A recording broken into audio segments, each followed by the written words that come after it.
Oh, halo semuanya. Perkenalkan, nama saya Norma Dwi Damayanti dengan NIM 054092371, Prodi Ilmu Komunikasi UPWJJ Medan. Di video ini, di kesempatan kali ini, saya akan memaparkan materi tugas 3 saya tentang praktik pidato. Tema yang saya ambil adalah peran generasi muda dalam menghadapi tantangan di era digital. Assalamualaikum warahmatullahi wabarakatuh. Shalom, Om Swastiastu, Namo Buddhaya, Salam Kebajikan. Terima kasih telah memberi kesempatan saya untuk berbicara tentang topik penting ini. Pada saat ini, kita hidup di era digital, di mana internet, smartphone, media sosial sudah menjadi bagian di kehidupan kita sehari-hari. Generasi muda seperti kita memiliki peran yang sangat besar. Kita bisa memanfaatkan teknologi dengan belajar dan berinovasi. Sekaligus harus bijak menghadapi tantangannya. By the way, siapa nih yang di sini setiap bangun tidur langsung pegang HP? Saya yakin banyak ya. Bahkan saking akrabnya dengan gadget, sebelum sarapan pun kita sudah scrolling Instagram, sudah menonton TikTok terlebih dahulu. Nah, mari kita bahas bersama bagaimana memanfaatkan kecanggihan teknologi ini dengan baik tanpa terpeleset ke hal yang negatif. Media digital untuk belajar dan inovasi. Teknologi digital membuka banyak peluang belajar. Coba bayangkan, materi pelajaran kini bisa diakses lewat YouTube, platform e-learning seperti Ruang Guru atau aplikasi pintar, bahkan kursus online gratis. Meski data BPS 2024 menunjukkan sekitar 90,76% siswa memakai internet untuk hiburan dan 67,65% untuk media sosial. Hanya 27,53% yang menggunakan aplikasi atau internet untuk belajar. Ini artinya banyak ruang untuk kita memanfaatkannya lebih baik. Misalnya, kalian bisa menonton video tutorial matematika atau bahasa Inggris di YouTube, ikut kursus coding gratis, atau membaca artikel ilmiah di situs edukasi. Bahkan, kreativitas anak muda bisa berbuah inovasi nyata di Hackathon Sawit Nasional 2025. Sebanyak 139 tim mahasiswa dari berbagai perguruan bisa bersaing menciptakan solusi teknologi untuk industri sawit. Contoh lain, banyak startup digital, aplikasi kesehatan, hingga game edukasi menunjukkan bahwa generasi kita siap berinovasi memanfaatkan era digital. Intinya, gadget dan internet tidak hanya untuk hiburan, tapi juga bisa untuk gudang ilmu dan tempat kita berkreasi. Resiko hoax, crippling, dan kecanduan gadget. Di balik manfaatnya, ada juga sisi gelap di era digital. Salah satunya adalah bahaya hoax atau berita bohong. Baru-baru ini, Kementerian Komunikasi dan Digital mencatat sekitar 1.900 konten hoaks berhasil teridentifikasi sepanjang tahun 2024. Artinya, banyak sekali informasi palsu yang beredar. Bayangkan jika kita asal-asalan share berita tanpa mencek fakta, bisa bikin orang salah paham atau malah panik. Selain itu, crippling juga mengancam.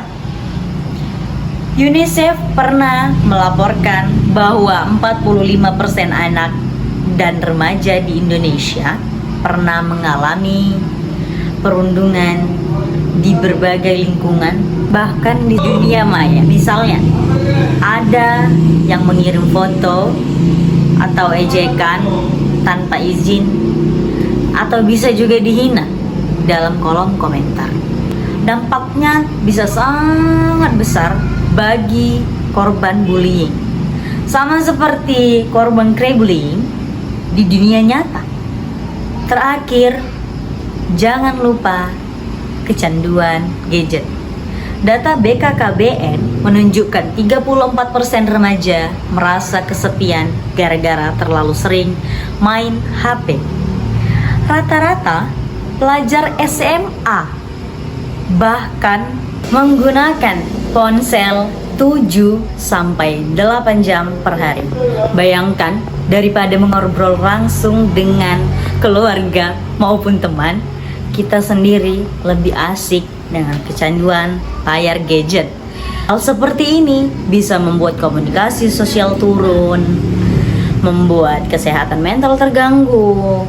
Ringkasnya, hoax, bullying online, dan kecanduan gadget adalah 3 tantangan nyata yang harus diwaspadai. Literasi digital dan tanggung jawab moral. Kunci menghadapi tantangan itu adalah literasi digital dan tanggung jawab moral. Literasi digital berarti kita bisa memilah dan memilih informasi sebelum diterima atau disebar. Misalnya, jika ada berita yang mengejutkan di WhatsApp grup, jangan langsung percaya ataupun terkejut. Cek dulu sumbernya, tanya guru atau ayah dan ibu kalian agar tidak ikut menyalahgunakan berita hoaks. Selain itu, kita perlu bijak dalam berkomunikasi. Ingat, apa yang kita tulis di media sosial ibaratkan berbicara di depan publik meski cuman lewat layar. Komentar kasar ataupun fitnah bisa menyebar luas. Bayangkan, setiap unggahanmu seperti tulisan di papan pengumuman kampus.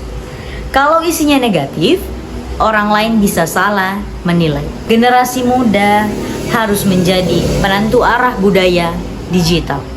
Artinya, tidak cuma pengguna pasif, tetapi juga harus mengisi ruang publik secara positif. Wakil Rektor UMY, Profesor Juli Qodir, pernah menekankan bahwa dunia digital bisa menjadi nabi baru. Tapi jika kita tidak bijak, ruang itu justru bisa membawa pada berita yang menyimpang. Gunakan jari jemari Anda untuk hal-hal yang bijaksana dan bermakna. Pesan ini mengingatkan kita bahwa sekeras apapun godaan internet, kita bertanggung jawab untuk menggunakan teknologi demi kebaikan. Misalnya, membuat konten edukasi, berdiskusi santun, atau membantu teman yang menjadi korban bullying. Singkatnya, jadilah pengguna internet yang cerdas dan beretika. Kritis mengecek informasi serta menjaga sikap dan ucapan saat online. Sebagai generasi muda di era digital, kita memiliki kesempatan besar untuk dapat memakai dan belajar lebih luas serta berinovasi dan kreatif. Namun, kita juga harus waspada terhadap bahayanya hoax, cyberbullying, dan kecanduan gadget. Oleh karena itu, penting bagi kita semua untuk meningkatkan literasi digital dan selalu bertindak bijak di dunia maya. Mari kita sama-sama tunjukkan bahwa generasi muda adalah generasi yang hebat. Gunakan gadget demi masa depan, rajin belajar online, ciptakan hal positif di internet, dan tolong teman jika ia menjadi korban penipuan atau cyberbullying. Jadilah setiap scroll dan postinganmu bermakna. Dengan begitu, Kita ikut menyumbang ke Indonesia yang lebih cerdas, kreatif, dan beretika digital. Demikian pesan saya hari ini. Saya ucapkan terima kasih atas perhatian teman-teman sekalian. Tetap semangat berkarya di era digital. Saya akhiri. Wassalamualaikum warahmatullahi wabarakatuh. Salam sejahtera.